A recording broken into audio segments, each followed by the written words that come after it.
Saya berikan contoh. Maluku Utara. Ada gubernur Maluku Utara. Hati-hati. Gubernur, hati-hati. Maluku Utara, hati-hati. Hati-hati. Jangan main-main. Karena pertumbuhan ekonomi di Maluku Utara itu 27%.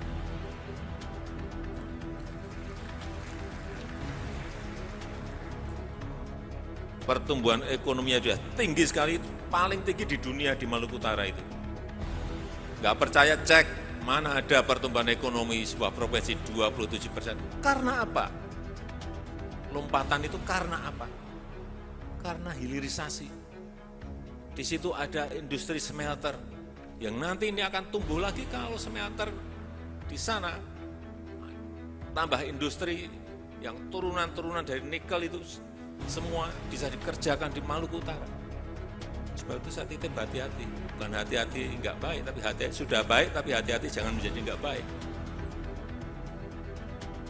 Dan yang bagus lagi, di Maluku Utara itu, waktu saya ke Ternate sebulan yang lalu, saya cek di pasar. Harga-harga itu sangat stabil. Saya cek ke BI, berapa sih inflasi di Maluku Utara? 3,3%. Gimana nggak seneng rakyatnya, inflasinya hanya 3,3, pertumbuhan ekonominya 27%, sehingga saya titip tadi pada gubernur, hati-hati. Jangan sampai salah policy sehingga investasi yang masuk ke sana menjadi terhambat. Ada Pak, dari Maluku Utara. Siap Pak. Gimana Pak? Oh iya Pak, pertumbuhan kami tinggi Pak, 27%. Di saat COVID, di saat dunia lagi mengalami resesi, tidak akan mungkin bisa mencapai 27%. Hanya kami Pak. Tetapi mesti diingat Pak, 27% itu yang tumbuh pertambangan dan industri, sehingga tumbuhnya tinggi. Kami tidak menikmati pertumbuhan itu Pak Presiden. Uangnya keluar semua Pak Presiden. Yang penikmati itu adalah Tiongkok.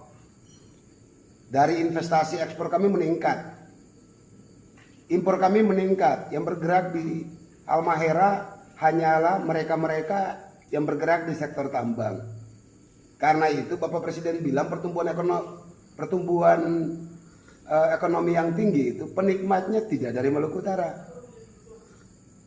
Kalau Bapak Presiden datang ke Ternate mengunjungi Bank Indonesia, lalu Bank Indonesia menyebut 3,3%, Bapak Presiden bisa cek juga konsumsi rumah tangga kami cuma 2,1. Bahkan konsumsi per kuartal 3 minus 0,48. Artinya daya beli kami menurun Pak Presiden.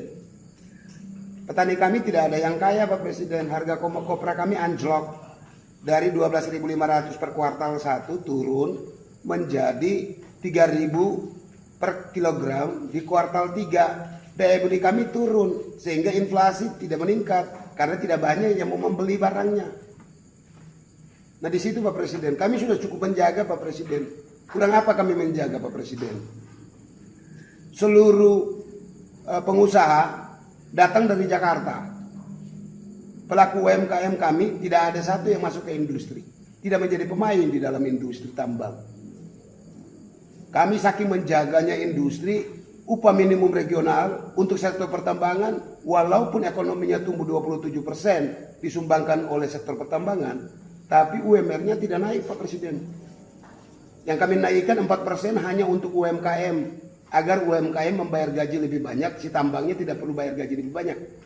Itu cara kami menjaga Pak Presiden. Kami siap terus menjaga Pak Presiden. Walaupun kami harus miskin dalam bahagia.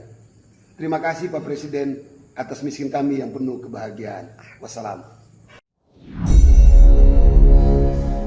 Bicara nikel adalah bicara pelanggaran Undang-Undang Dasar 45 Pasal 33 di dalam kelolaannya di zaman ini. pasal yang mengatakan untuk hajat hidup rakyat dikuasai negara telah disalahartikan, telah disalahgunakan dan didiamkan. Negara yang dikelola oleh pemerintah telah memberikan kekayaan negara kepada negara lain dalam hal kelolaan sumber daya alam milik hajat hidup rakyat. Alhamdulillah, saat ini 90% perusahaan Tiongkok sudah menguasai tambang nikel di Indonesia. Mereka mengendalikan harga dan mereka mendapatkan keuntungan terbanyak dari nilai tambah dari industri turunan tambang nikel tadi. Tapi kalau dipikir-pikir nggak apa-apa juga sih, karena kita bukan negara Indonesia yang punya Undang-Undang 45, tetapi sudah jadi Wakanda yang lebih maju dan tidak perlu lagi Undang-Undang 45. Kan Wakanda adalah salah satu provinsinya Tiongkok, makanya penjualan harta tersebut dimasukkan kategori suksesnya kelolaan negara Wakanda, di mana hilirisasi nikel adalah kewajiban untuk meningkatkan nilai tambah dan penyerapan tenaga kerja di Wakanda. Dan sekali lagi, alhamdulillah sudah terserap lebih dari 100.000 tenaga kerja. Saat ini industri turunan dari nikel baru pada nikel pig iron yang diproses, kemudian masuk ke ferronikel